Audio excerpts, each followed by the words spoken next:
and when you talk about whistleblowers, I think I just saw in that clip a handful of whistleblowers. Ironically, we just featured on this program in the last week or two. I saw Steve Friend. There was Tanya, I forget her last name, for Air Marshal whistleblower, and Garrett as well. So you had FBI, you had Air Marshal, you had different agency whistleblowers in this film giving straightforward, firsthand testimony. That's great, Dinesh.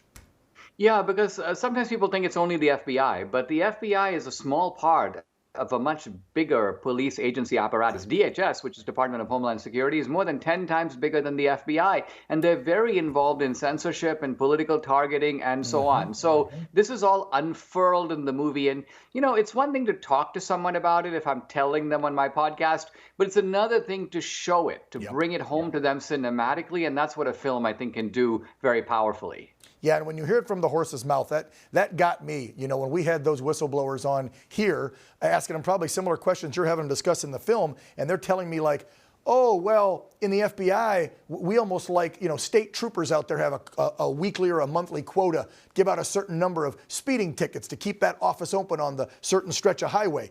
The FBI has like a quota system, he said, to keep their division of domestic terrorism open. They will open more bogus cases against Americans that might potentially be homegrown terrorists when they're not. I remember Steve telling us there's so many of these cases, they got us running after a 9-year-old or an 83-year-old grandmother instead of looking for actual terrorists that are in this country from Iran or Pakistan.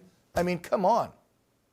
Yeah, one of the questions I had to wrestle with in the movie is I said, look, there are going to be some decent people who work at DHS, who work at the FBI. They're not evil people. So how do you get good people to do evil things? That's a tricky question. And the answer is that you define their tasks sort of operationally or bureaucratically. You say to them, listen, you don't worry about what this guy did. You don't worry about who he is.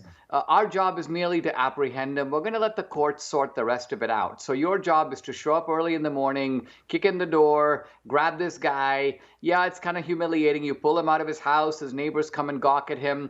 But this is your job. If you want to be in with the FBI, you want a promotion, you want a bonus, you want a pension, you don't want to be on the list of the people who are uncooperative, troublemaker types. So it's interesting how they are able to recruit very normal human motives of wanting to get ahead, be one of the boys, those kinds of things to get you to do things that you might otherwise have some qualms about doing. Yeah, they're doing a psyop on them, a small-scale psyop. Come on, you want your paycheck. You want to be part of the good guy team, of course. Well, hopefully we'll wake up more folks working for those agencies with your film, with us speaking truth, that, hey, you too can stand up if you're working for one of those agencies like DHS, FBI, DOJ. Speak up, blow the whistle when you see the corruption. Dinesh told you where to get it, policestatefilm.net.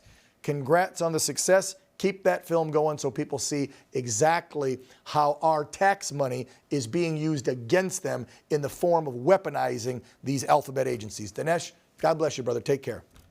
Thank you very much. Of course.